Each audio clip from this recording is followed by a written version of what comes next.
تو اپنا کریں گے ٹھوس، یہ نہیں کہ اپنے آپ کو جا کے بستی والوں کے حوالے کر دیں. بستی والوں نے سونے کو کہا تو سو گئے، بستی والوں نے کھانے کو کہا تو کھانے کو چل دیے. نہیں، کام کے اعتبار سے تو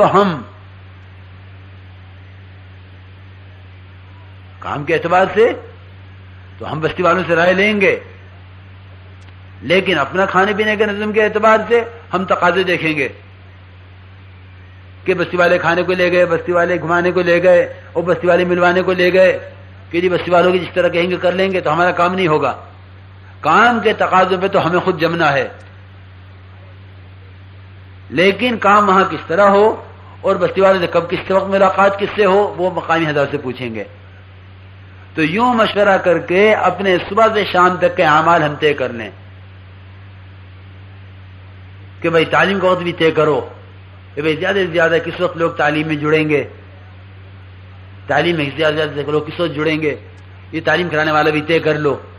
ہر عمل کو ہر ساتھی سے کرواؤ تاکہ ہر ساتھی کو ہر کام کرنا آوے. ہمارا لا کر راستے میں نکلنے کا مقصد ہے کہ ہر فرد داعی بن جاوے، ہر فرد داعی بن جاوے، تاکہ یہ جو جماعت نکلی ہے 10 آدمیوں کی، یہ 10 آدمی 10 جماعتیں لے کر نکلیں تو 100 آدمی بنیں گے.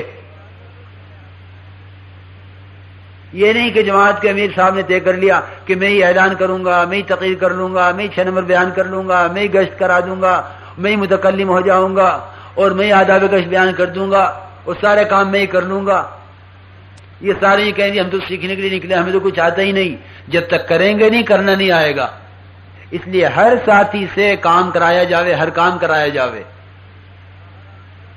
ہفتے بھر کے لیے طے کر لیا، یہ بھی نہیں کرو کہ بھئی ہفتے بھر کے لیے یہ طے، ہفتے بھر کے لیے وہ متکلم، ہفتے اس سے بھی کام کرنے نہیں آئے گا.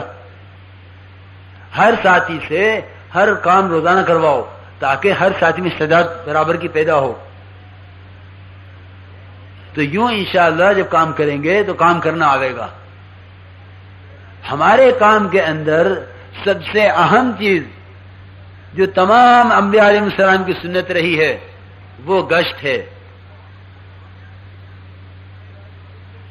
وہ گشت ہے کہ مقامی حضرات کو رہبر بنا کے اپنے گشت کی جماعتیں بناؤ، آداب گشت بیان کرو. آداب گشت میں کیا؟ یوں کہو کہ یہ گشت انبیاء علیہ السلام کی سنت ہے، تمام نبیوں نے گشت کیا ہے، ایک ایک کے پاس گئے ہیں، ایک ایک کی خوشامد کی ہے، ایک ایک کو اللہ تعالی کی ذات عالی کا تعارف کرایا ہے. یہ گشت اس کام کے اندر میرے دوست بزرگوں ریڑھ کی ہڈی کی حیثیت رکھتا ہے.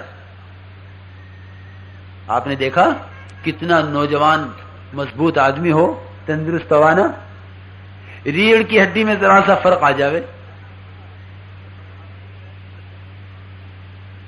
ذرا سا چنکا آ گیا، یہ ذرا ریڑھ کی ہڈی سرک گئی اپنی جگہ سے، نہ اس کا ہاتھ اٹھتا ہے، نہ سر اٹھتا ہے، نہ پیر اٹھتا ہے،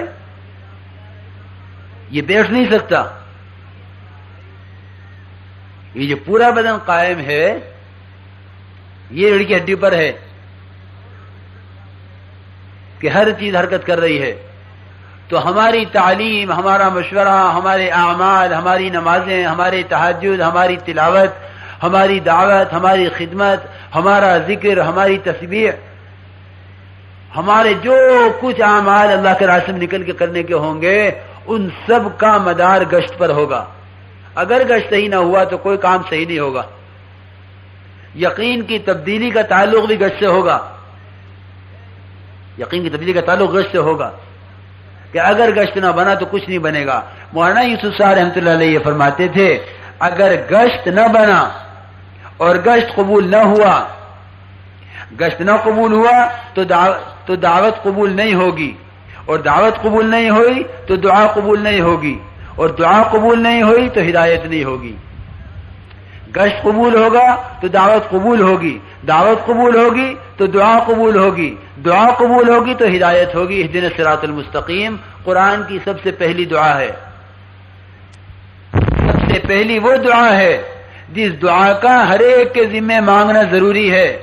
پورے قرآن کی دعاؤں کا مانگنا ضروری نہیں ہے، لیکن سورہ فاتحہ کی دعا یہ تو ہر ایک کے ذمہ فرض ہے، اہدنا الصراط المستقیم، کہ جس طرح سورہ فاتحہ کا پڑھنا فرض، یہ کہ اسی طرح اہدنا الصراط المستقیم کا بھی کہنا فرض ہر ایک کے ذمہ۔ تو یہ دعا جب بنے گی، جب دعوت بنے گی، جب ہدایت جب آئے گی، جب دعا قبول ہوگی، دعا جب قبول ہوگی، جب دعوت قبول ہوگی، دعوت جب قبول ہوگی، جب گشت قبول ہوگا۔ لیکن گشت کب قبول ہوگا؟ کیونکہ گشت کی عظمت ہو ہمارے دل کے اندر، بھئی یہ نبی والا کام ہے۔ میرے دوست بزرگوں، یہ مٹر گشتی نہیں ہے کہ چلو یوں چکر لگایا میں، بہت عظیم چیز ہے کہ ایک ایک قدم یہ اللہ رب العزت کے، اللہ کے راستے میں اٹھ رہا ہے۔ ہر ہر قدم پر اللہ تعالیٰ کیا دیں گے۔ میرے عزیز دوستو بزرگوں، جتنا احتساب ہوگا اتنا فائدہ ہوگا۔ احتساب کسے کہتے ہیں؟ کہ اللہ تعالیٰ اس پہ کیا دیں گے۔ کیونکہ جب ایک بندے کے بدن پر غبار پڑ جاتا ہے اللہ کے راستے کا، تو جہنم کی آگ حرام ہو جاتی ہے۔ اس کا استحضار ہو، اس کا دھیان ہو،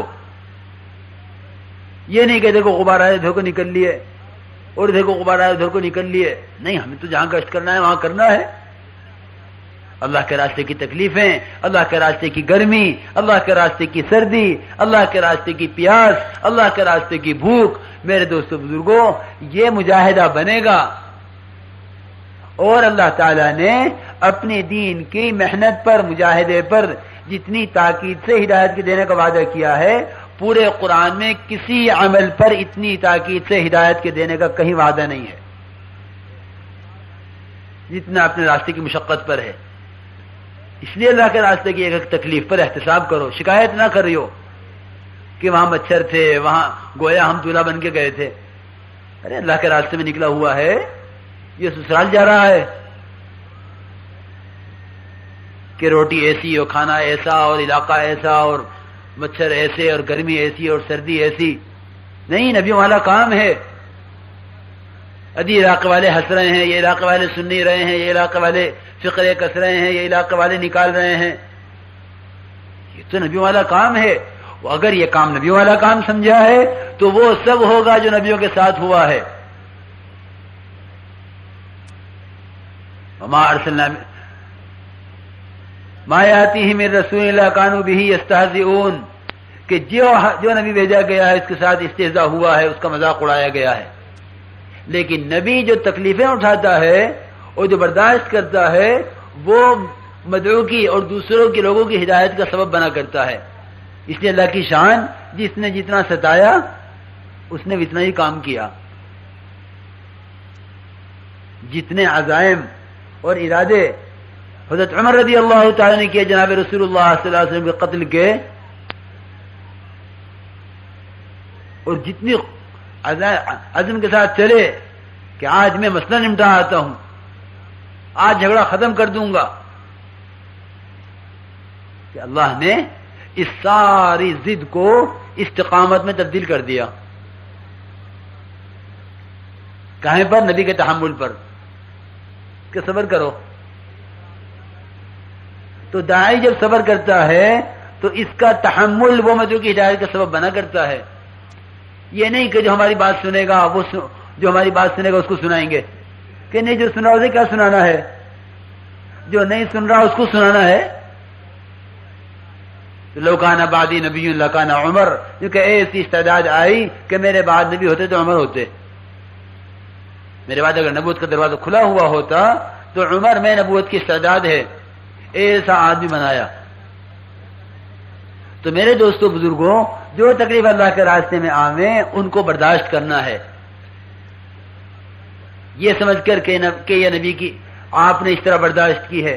طائف سے واپسی پہ کیا ہوا ہے، طائف والوں نے آپ کے ساتھ کیا عمل کیا ہے، طائف والوں نے آپ کے ساتھ کیا کیا ہے،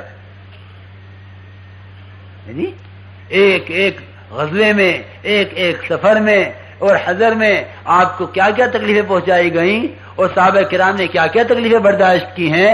اگر وہ تکلیفیں سامنے نہیں ہیں تو ہمیں اللہ کے راستے میں اس محنت پر استقامت نہیں ہوگی. اس کام پر استقامت ہوگی جتنا اللہ کے نبی صلی اللہ علیہ وسلم اور آپ کے صحابہ کرام کی سیرت ہمارے سامنے ہوگی, اتنی استقامت ہوگی کام پر. اس لیے شکایت اگر کر دی تو گئے کام سے. شکایت نہ کریں, برداشت کریں. اور میرے دوستو بزرگوں, اگر زیادہ ہی ہوا تو مر ہی تو جائیں گے, اس سے زیادہ تو کچھ نہیں ہوگا. اللہ کے نبی صلی اللہ علیہ وسلم, ارے ہماری تمہاری تو حیثیت کیا ہے, وہ حبیب رب العالمین, وہ خاتم المرسلین صلی اللہ علیہ وسلم تمنا کر رہے کہ اقتل ثم احیا ثم اقتل ثم احیا ثم اقتل ثم احیا ثم اقتل, کہ اللہ کے دین کے لیے قتل کیا جاؤں, پھر زندہ کیا جاؤں, پھر قتل کیا جاؤں, پھر زندہ کیا جاؤں, پھر قتل کیا جاؤں, پھر زندہ کیا جاؤں. ایک جان نہیں 100 جانیں ہوتی کہ اللہ کے لیے وہ قربان کر دیتا.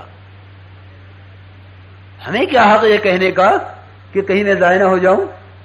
اللہ تعالیٰ ضائع نہیں فرماتے, اللہ تعالیٰ کسی کو ضائع نہیں فرماتے.